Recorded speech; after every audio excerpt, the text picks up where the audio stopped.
Michelle Short here for My Favourite Things.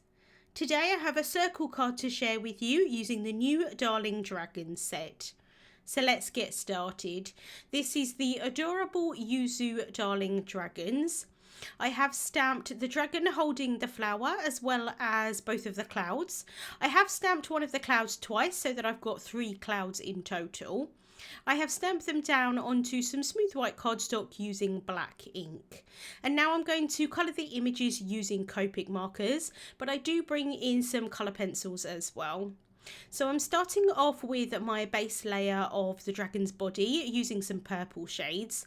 So I'm starting off with V17, mapping out where I think my darkest areas will be. I don't know why, but for some reason, especially for dragons and dinosaurs, I gravitate towards purple. Purple definitely is one of my favourite colours, but for some reason for dragons and for dinosaurs, I really love using purple in particular.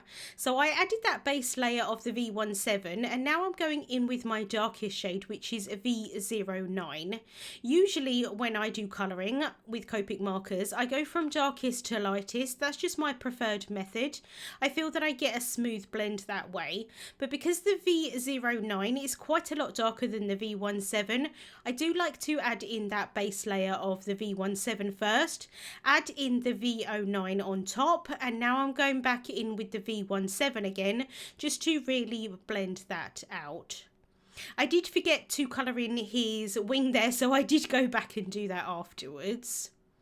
So I'm just bringing in the colour a little bit more into the centre of the image, and now I'm blending that all out with the V15. So I am going over where I've already coloured and then bringing that colour out into the image a little bit more.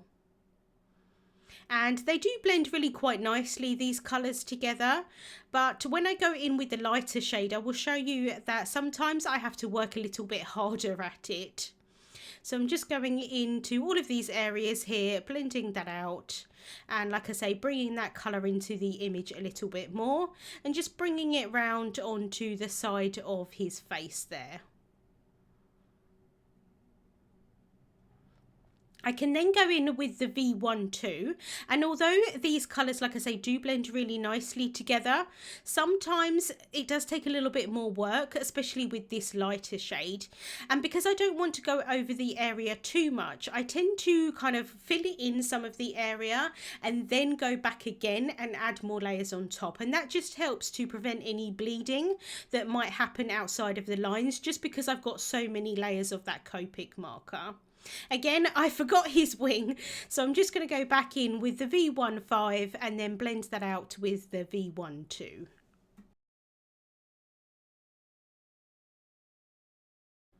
For the nostrils, I'm using V09. And then for the other areas of the dragon's body, I'm using some aqua tones. I really love aqua and purple together. I just really love that colour combination. So I'm going in with my darkest shade here, which is BG13, adding that where I think the darkest areas will be. I can then blend that out with the BG11. And then I can go in with the BG10. Now I'm not quite finished with these areas at the moment, but I am just going to move on to the clouds. So I'm adding in some BG13 into a few places around the outside edges of the clouds. I didn't want to outline them completely, but I do just want some darker areas around the outside edges. I can then blend that out with the BG10, and then I am going to go in with the colourless blender just to make sure that I don't have any harsh edges, and so that they kind of fade out to the colour of the cardstock, which is white. And I think having that colour around the outside edges just makes them look a little bit more dimensional and a little bit fluffier. So at this point, I wasn't quite happy with the depth of colour for the dragon's body, like for those aqua areas. So I am grabbing my BG49 colour, and I realised that it was completely dried up. I don't have a refill for it, unfortunately, but if I did, I would have gone in with the BG49 and added some darker areas. But because I can't use it, I'm grabbing my colour pencils instead. So these are Faber-Castell Polychromos pencils. And I'm going in with Cobalt Turquoise and I'm adding that to the darker areas. So don't be afraid to mix the mediums if you need to. In this instance, I think it worked really nicely. It actually gave a little bit of texture to his belly in particular as well. And then, like I say, did just add some kind of extra darkness to these aqua areas. I felt that they were a little bit flat in comparison to the purples, which I felt were a little bit more vibrant. And then I can just blend that out a little bit with the cobalt green.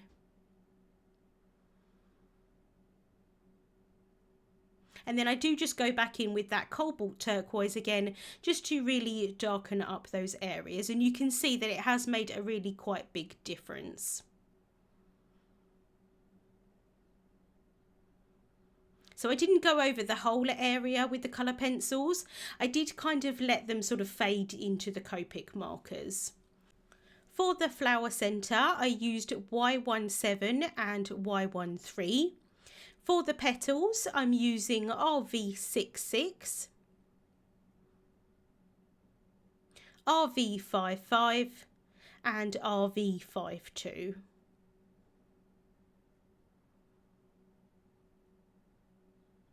And then I realised at this point that I forgot they look like fingernails. They're obviously not fingernails, but you know what I mean when I say fingernails, on the dragon's hand. So I'm going back in with the BG13 and the BG11 just to colour those in. And then I can bring in the YG23 to colour in the stem of the flower.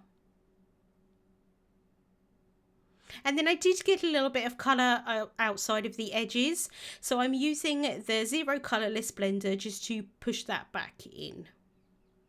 I'm then taking the coordinating dynamics, placing those over the images, holding them down with some low tack tape, and then running those through my die cutting machine. And I did obviously have to run it through twice to get the other cloud cut out. I have then die cut 3 circles using the A2 Stitch Circle Stacks dies. 2 of them I'm going to use for the card base, and then 1 of them I'm going to cut some grass from.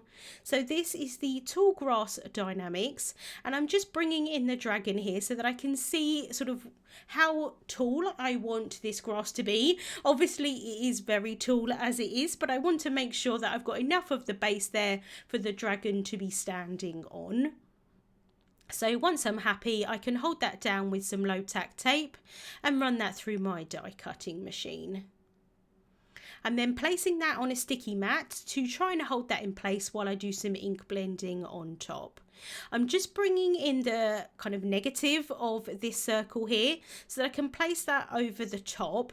I'm thinking that it's just going to hold it in place a little bit better, but I do also have that tiny little piece there that has cut off from the left hand side, and I'm just going to bring that back in. I don't know why I did this really, because it's just going to move as soon as I add the ink blending on top. So I'm taking some Distress inks. I'm starting off with Twisted Citron, and I'm just adding that over the entire grass piece. So as you can see, as I'm adding that on, it's just moving everywhere anyway, but never mind. So just going over here with an ink blending brush and that ink. And some of these areas on the edges are only held on just by a tiny little piece of the cardstock. So I'm just being careful there not to rip them off. I'm then going in with a Mode Lawn Distress ink, adding that towards the bottom, and then I'm going to remove that top piece, the kind of negative. It does help, I do think, to hold those kind of blades of grass in place so I didn't accidentally kind of move them, but I did want to have sort of the outside areas of the blades of grass be a little bit darker, so I did really need to kind of remove that. And now I'm going in with Rustic Wilderness just to add a little bit of extra darkness onto that grass. I'm then taking the panel that will be the front of the card base, and I just want to add a little bit of ink blending for a background. So I'm taking Peacock Feathers Distress ink. I thought that the aqua tones would work quite well, not only with the clouds, but also with the dragon as well. So I'm going in quite lightly here. I want to add sort of like the darkest colour towards the centre and sort of have it fade out to white. I do want to make sure, however, that I'm going quite far towards the bottom with this, because I do want to make sure that you can kind of see the sky through the blades of grass, and they do come up quite high. So I'm just grabbing the grass piece here so that I can make sure that there's enough colour towards the bottom there, and I think I need a little bit on either side. So I'm just bringing in the dragon here as well, just to make sure that I've got enough contrast. And then I can bring back that ink blending brush and add a little bit more ink, like I say, towards either side.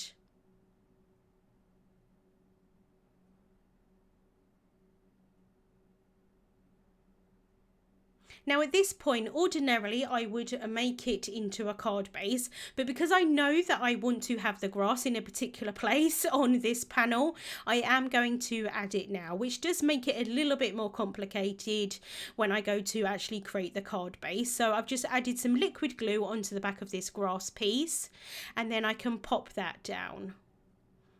Just going to be careful here with those pieces at the edges, just to make sure that I line them up properly.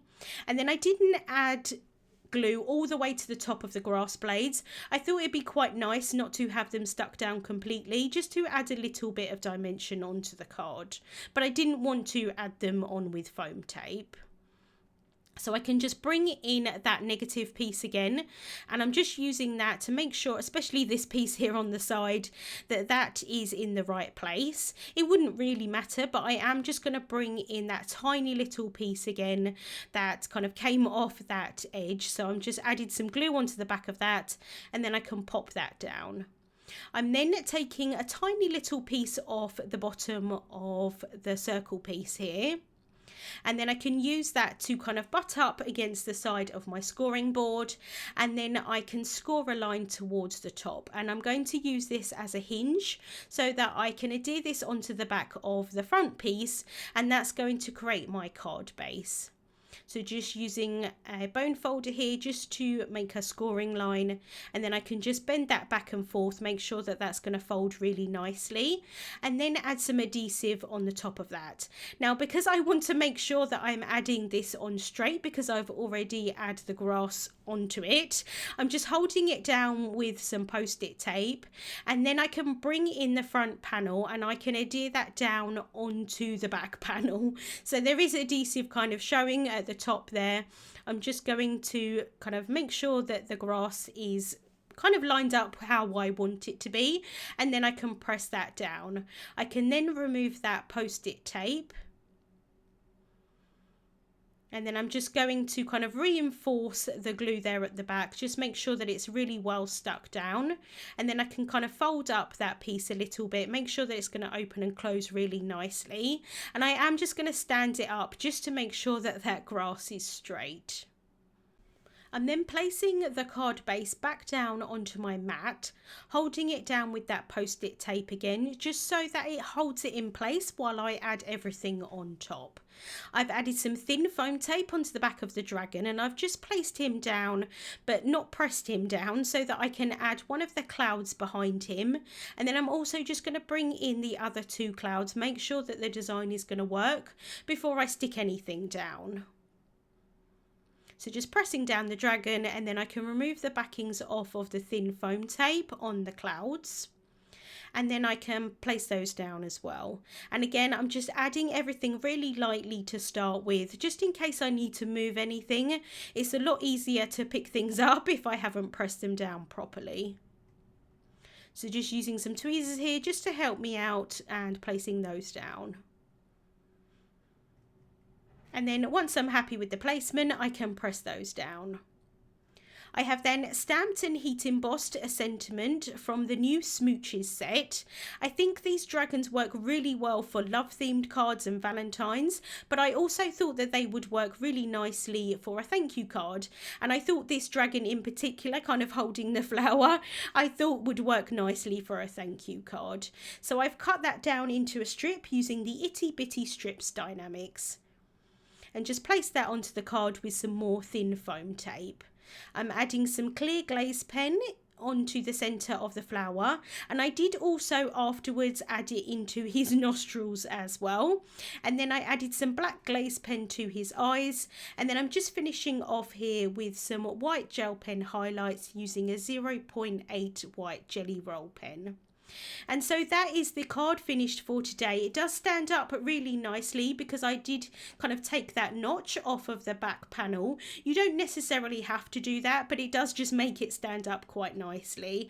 I absolutely love those dragons. I think they're so cute. Links to the products that I used will be listed in the description bar here on YouTube. Thank you so much for watching, and I hope you have a wonderful day.